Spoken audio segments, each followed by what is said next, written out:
نادین عبداللہ، آپ کا غصہ اٹھتا، ایسے اس نے انگلی کا اشارہ کیا اور کہا کہ اگر تو مجھ کو خوشخبری دیتی ہے تو جا میں تجھ کو آزاد کر دیتا ہوں، جا میں تجھ کو آزاد کر دیتا ہوں۔ ایسے انگلی کا اشارہ کیا، آزاد کر دیا۔ بہت غصہ کرتے ہیں، نبی کے میلاد کی طرف آتے ہیں، یہ دنیا سے چلا گیا اور چلے جانے کے بعد کسی نے پوچھا بھائی کیا گزری؟ اس نے کہا سموار کا دن آتا ہے نا، سارا ہفتہ عذاب میں رہتا ہوں، جب سموار آتا ہے نا، یہ جو انگلی ہے نا جس سے سویبا کو آزاد کیا، اس سے پانی نکلتا ہے، پی لیتا ہوں تو سارے ہفتے کا عذاب دور ہو جاتا ہے۔ تھا کافر، بولو بولو تھا کافر، نبی کے میلاد کی خوشی کی تو رب نے قبر پہ رحم کر دیا۔ تو ہم تو حضور کے عاشق ہیں، بولو بولو حضور کے غلام ہیں، ہم اگر میلاد کریں گے تو سرکار دنیا میں ہی اس کو رب لگا دے۔ اب حضور دنیا میں تشریف لائے، آپ کی آنکھوں میں آنسو پہلے ہی تھا، زلفیں اللہ اکبر، غسل ہوا تھا، فتنہ ہوا تھا، پھر چمکدار حسین چہرہ سرکار آئے تو فرماتے ہیں آپ کے لیے پھر داعیہ مقرر کی گئی۔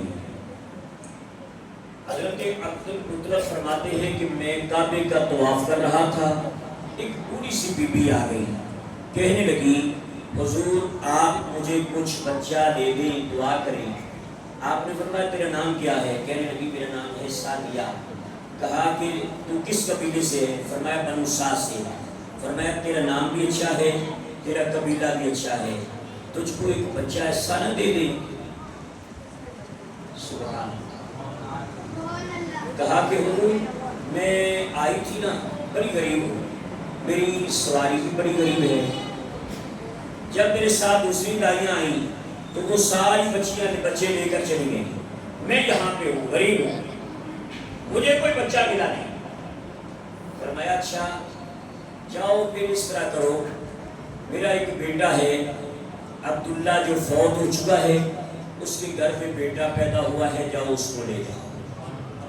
آپ فرماتی ہیں میں آئی، ذرا توجہ رکھیں، آپ آئی تو آ کر دیکھا کیا، دروازہ جو ہے پرانا لگا ہوا ہے، اس کے اندر سے کچھ سوراخ ہے۔ حضرت اماں حلیمہ السعدیہ فرماتی ہے میں سوراخوں میں دیکھ رہی تھی، صبح کا ٹائم تھا تو دیکھا کیا ایک بزرگ ہے بی بی، وہ گھر کی صفائی کر رہی ہے اور ایک چھوٹا سا بچہ ہے پنگوڑے میں ہے، وہ پنگوڑے میں ہے تو پنگوڑا خود بہت خود بہت حرکت کر رہا ہے، مگر نظر نہیں آ رہا حرکت دینے والا کون ہے۔ اب دوسری بات جو دیکھی وہ یہ دیکھی کہ پنگوڑے کے اندر بچہ ہے، سرکار کی وہ بچے کی انگلیاں جہاں جہاں جاتی ہیں وہاں پہ 14ویں کا چاند، جدھر جدھر انگلی جاتی ہے ادھر ادھر ہی چاند جاتا ہے۔ اماں حلیمہ فرماتی ہے کہ میں دروازے کے پاس بیٹھ گئی، کمزور تھی، اتنا کھڑا نہیں ہو سکتی تھی، میں بیٹھ گئی، جب بیٹھ گئی تو دل میں خیال کیا حلیمہ مر جائیں اس دروازے پہ بچہ چھوڑ کے نہیں جانا، لے کے ہی جانا ہے، بچے کو چھوڑنا نہیں، لے کے جانا۔ فرماتی ہیں بچے کو میں نے لیا، لے کر جس وقت سواری پہ بیٹھی،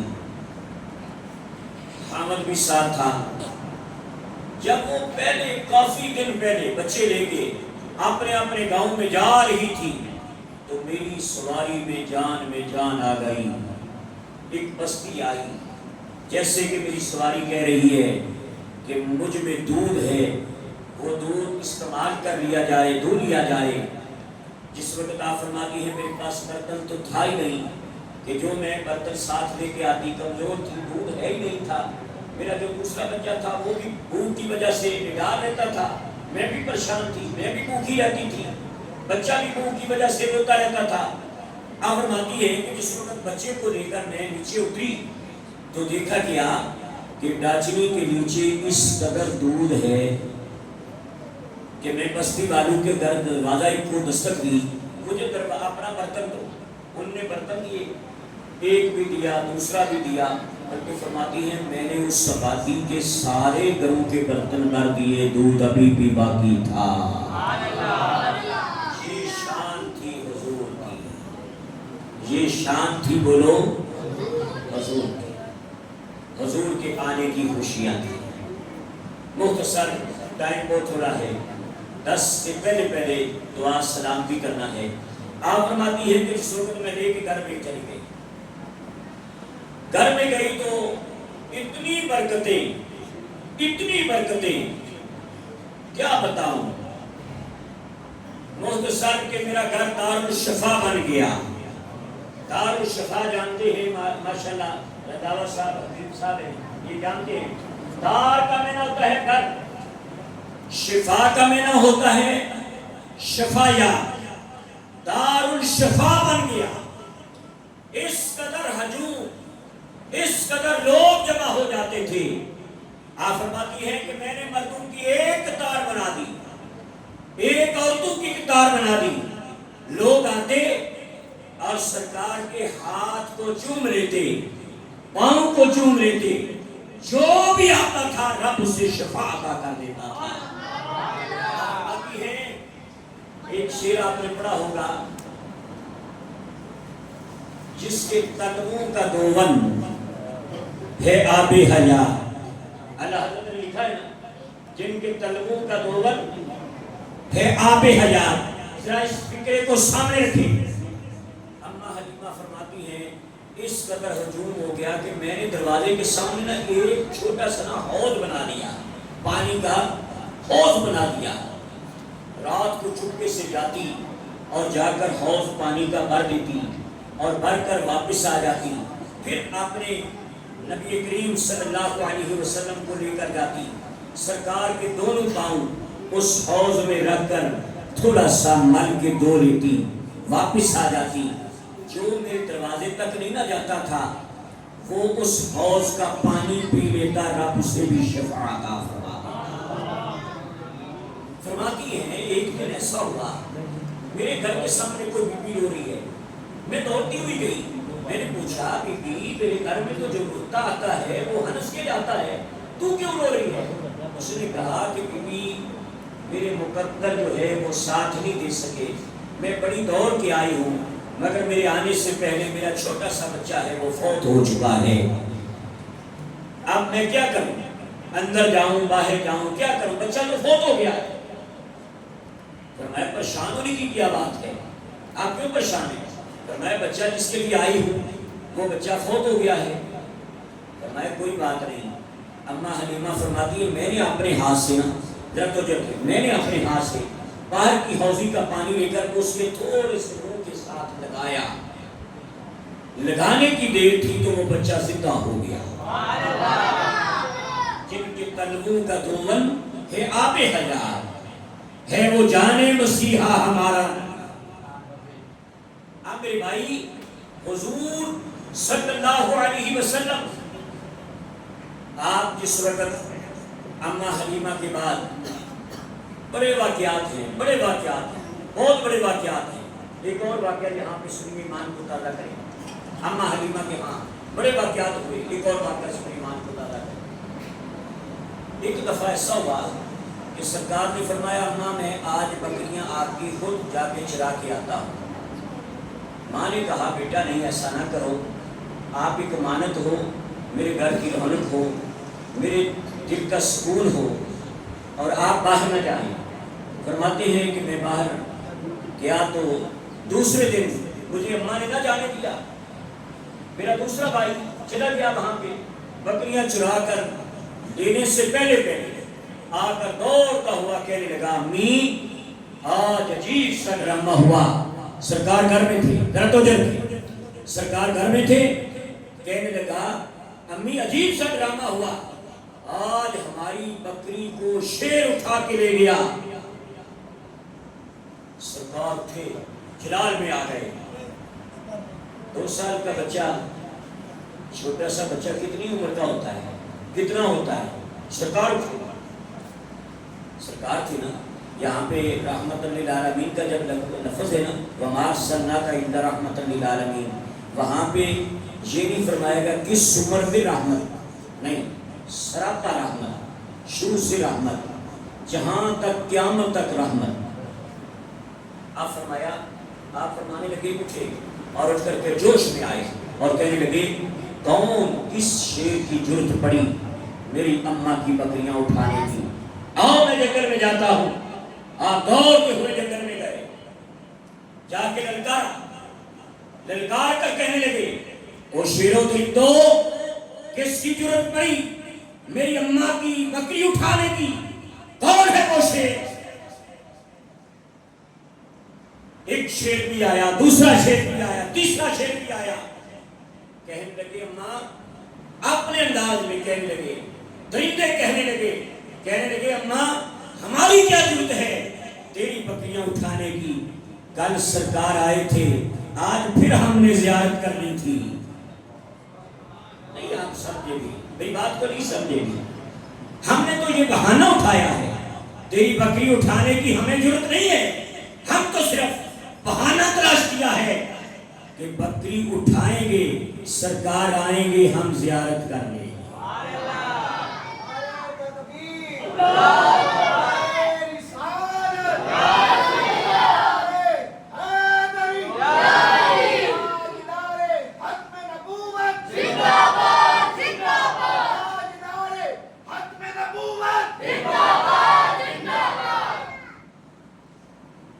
اب ایک میرا سوال ہے، پڑھے لکھے لوگ ہو، میں بھی دور دراز علاقے میں جاتا ہوں، یہ تو میرا اپنا تعلق ہے، تو میں نے اپنی ڈائری دیکھنے کے بغیر ہی آپ کو ٹائم دے دیا.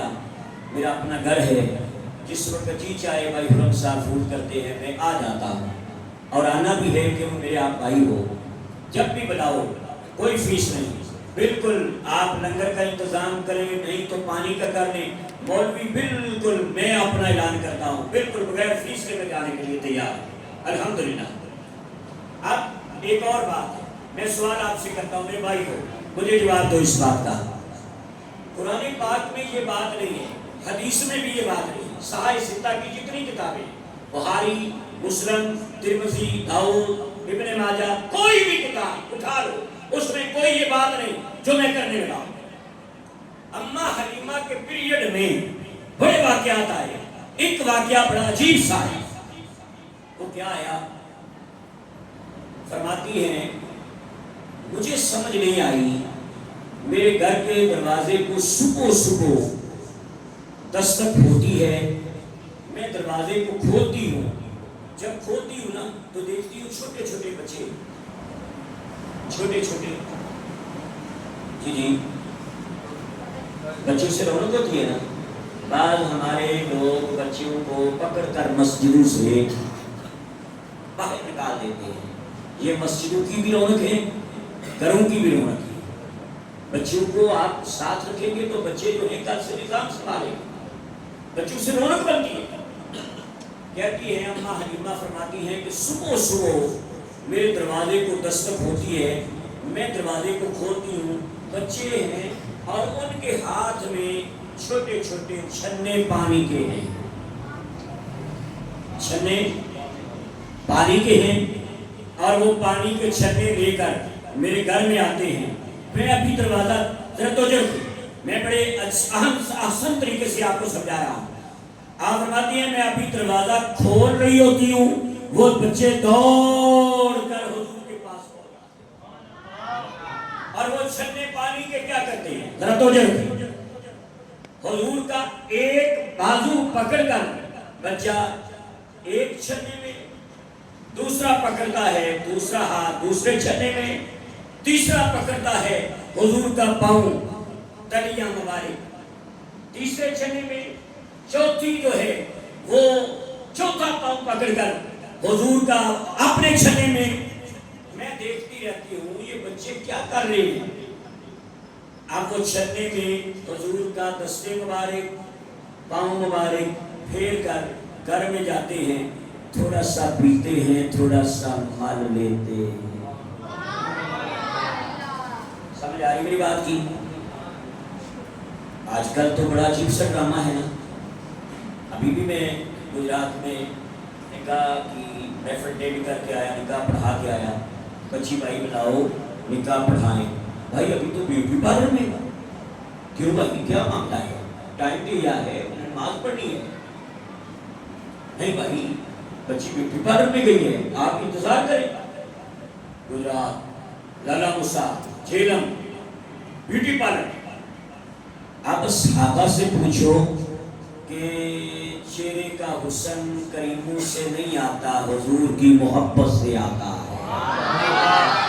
حضور کے حسن، آپ جو اگر آدمی، میری بات سنیں، میں ایک عالم ہونے کی حیثیت میں آپ کو بتا رہا ہوں، اگر آپ نے بھی اپنے چہرے کو دوبارہ کرنا ہو نا تو سرکار کے حسن کی باتیں کیا کرو، چہرہ رونق رونق ہو جائے گا۔ اور اخلاق پیدا کرنا ہو تو حضور پہ درود پڑھا کرو، حضور پہ۔ ابھی بھی ہمارے حلقے کا درود منہاج القرآن کا لاکھوں کروڑوں کے حساب سے ہمارے دوستوں کا لاہور پہ جاتا ہے، اور جا کر وہاں سے مرکز میں دعائیں ہوتی ہیں۔ 20 کروڑ ماہانہ، آپ خود اندازہ کریں، بس آپ اس کے انچارج ہیں۔ میں بھی اس رکن کا ہوں، اس تصویر کا موتی میں بھی ہوں، اس لیے میں نے آپ کو بتایا ہے اگر آپ نے بھی حسن کو دوبارہ کرنا ہو تو آپ نبی کریم پہ درود و سلام پڑھا کریں۔ آپ مجھے بتاؤ قرآن پاک میں یہ لکھا نہیں ہے کہ چھنا پانی کا لاؤ، حضور کے ہاتھ اس میں رکھو، پھر اس کو چہرے پہ مار لو۔ قرآن میں بھی لکھا نہیں، حدیث میں بھی لکھا نہیں۔ اب مجھے بتاؤ ایمان سے بیٹھے ہو، اللہ کے گھر میں نیک آدمی ہو، ان بچوں کو کس نے بتا دیا ہے؟ ان بچوں کو بولو کس نے بتایا ہے کہ ایسا کرنے سے حسن بھی بڑھتا ہے، اخلاق بھی بڑھتا ہے، اور حضور کی محبت بھی سینے میں پیدا ہوتی ہے۔ اب جس وقت آپ اماں کے پاس آئے، اللہ اکبر، 4 سال کے ہوئے تو 4 سال کے بعد آپ کی والدہ محترمہ، یعنی 2 ماہ پہلے حضور کے والد محترم کا وصال ہو چکا تھا۔ 4 سال کے تھے تو اماں کا وصال ہو گیا۔ آپ کی پرورش کی ذمہ داری آپ کے دادا حضرت عبد المطلب نے لی۔ 8 سال کے ہوئے تو پھر دادا جان کا وصال ہو گیا۔ وصال ہونے کے بعد پھر آپ کی ذمہ داری آپ کے چچا، جن کا نام لیتے ہو ابو طالب، کیا لیتے ہو؟ ابو طالب۔ ابو طالب پتہ کون ہے؟ حضرت علی المرتضیٰ کے والد گرامی۔ میں یہ نام تو نہیں رکھا ہوں مگر بعض لوگ وہاں پہ صبح فتویٰ لگائیں گے۔ استغفر اللہ، ان لوگوں کو میں صرف یہ بات بتانا چاہتا ہوں کہ یہاں پہ آ کے زبان کو خاموش رکھنا، آپ کے والد کو کبھی بھی برا بلا نہ کہنا۔ بعض لوگ کہتے ہیں وہ اپنا مسلمان نہیں تھے، استغفر اللہ، تو یہ مسلمان نہیں تھے تو پھر اندازہ کریں کہ حضور کا پہلا نکاح جو ہے حضرت خدیجہ کا کس نے پڑھایا تھا؟ کس نے پڑھایا تھا؟ حضرت ابو طالب نے پڑھایا تھا۔ اور جتنی بھی حضور کی اولاد ہے وہ ساری حضرت خدیجہ کبریٰ سے ہے، فاطمہ الزہرا بھی انہی سے ہے، امام حسن اور حسین بھی اسی سے ہے۔ جب ایسی زبان کو منہ سے کھولو گے تو پھر تم دارا اسلام سے خارج ہو جاؤ، یہاں پہ خاموشی طاری کر جاؤ، خاموش ہو جاؤ، اگر نہیں تو علم۔ میرے بھائی، آپ کی پرورش کی ذمہ داری حضرت ابو طالب نے لی، اور پھر آپ کا پہلا سفر آخری بات قائم ہو چکا ہے۔ اللہ تعالیٰ آپ کو سلامت رکھے، خوش رکھے۔ اللہ پاک آپ کے ذوق شوق میں اور برکت عطا فرمائے۔ پہلا سفر جس وقت آپ نے کیا ملک شام کا، تو ایک وہاں پہ یہودی تھا جس کا نام مغیرہ تھا۔ کیا تھا؟ مغیرہ۔ اور وہ اپنی عبادت گاہ کے اوپر رہتا تھا اور قافلے جاتے تھے، کسی قافلے کا استقبال نہیں کرتا تھا۔ جس وقت ابو طالب لے کے گئے نا سرکار کو، تو ایک درخت کے نیچے بٹھایا اور بٹھا کر کہنے لگے آپ یہاں رکے۔ اتنے میں مغیرہ اوپر سے آیا، ذرا توجہ رکھیں، اوپر سے آیا آرام قافلے کے پاس، کہنے لگا قافلے والو آج تمہاری دعوت میرے پاس ہے وہ یہودی ہے وہ۔ قافلے والے بڑے پریشان ہو گئے، آج تک اس مغیرہ نے یہودی نے کسی کی دعوت نہیں دی، یہ کیا معاملہ ہوا؟ گھر میں جا کر انتظام کر دیا، آپ سارے کے سارے ادھر دعوت پہ گئے، یہ بچہ سمجھ کر نہ حضور کو مار کے پاس چھوڑ گئے، آپ یہاں پہ رکے۔ سب گئے تو جا کر دعوت کھانے لگے کہ بیٹا آپ کا کھانا یہاں لے آئیں گے۔ تو بحیرہ نے سارے دیکھے نا، اگر میری طرف توجہ رکھے، میں سمجھا بھی رہا ہوں آپ کو اس لیے تکلیف نہیں کر رہا، سارے دیکھے نا، دیکھ کر کہنے لگا سارے آ گئے ہو حضور؟ سارے آ گئے ہیں؟ فرمایا نہیں۔ کہنے لگا سارے نہیں آئے۔ دل میں سوچنے لگا جس کے لیے تمہیں کھانا دے رہا ہوں، بولو جس کے لیے تمہیں کھانا دے رہا ہوں، اور اتنے سال ہو گئے اوپر چڑھ کر دیکھ رہا ہوں کہ جو اس درخت کے نیچے بیٹھے گا وہ اللہ کا نبی ہوگا۔ حضور آپ سارے نہیں آئے، آپ میں کوئی رہ گیا ہے پیچھے۔ کہا ایک بچہ ہے، فرمایا اس کو تو بلانا ہے، اسی کے لیے تو سارا انتظام کیا ہے، بلاؤ اس کو۔ جب بلایا گیا تو کہنے لگا اس کا کوئی سرپرست بھی ہے، سربراہ ہے اس کا؟ حضرت ابو طالب تھے، حاجی میں ہوں۔ ذرا توجہ رکھیں گے آپ کو سمجھ آئے گی، آخری بات ہے میری، اس کے بعد میں بات کمپلیٹ کرنے لگا ہوں، ختم کرنے لگا ہوں۔ مغیرہ کہنے لگا آپ اس کے سرپرست ہیں، والد ہیں؟ جی میں والد ہوں، سرپرست ہوں۔ اچھا آپ تھوڑا سا ٹائم مجھے دیتے ہیں کہ میں اس بچے کو الگ تھوڑا سا لے کے جاؤں، کچھ اس سے باتیں پوچھنی ہیں؟ آپ نے فرمایا لے جاؤ۔ جب وہ الگ ہو کے نا آپ سے وہ ساری باتیں کرنے لگا تو مہر نبوت دیکھی۔ کیا دیکھا؟ مہر نبوت دیکھی، مہر نبوت دیکھی۔ اور یہ بھی یاد رکھیے آپ کی مہر نبوت جو دیکھی نا، اس وقت آپ کی عمر کتنی تھی پتہ ہے؟ بتاؤں، یاد رکھیں گے؟ پہلا سفر جب آپ نے حضور نے کیا کتنی عمر تھی؟ یہ تاریخی باتیں میں اس لیے کرتا ہوں، آپ کو سمجھاتا ہوں، آپ کو سمجھ آنی چاہیے۔ کتنے سال حضور یہاں رہے، کتنے سال یہاں، اگر مجھے آپ ٹائم دیتے اور 15-20 منٹ یا پھر آؤں گا کبھی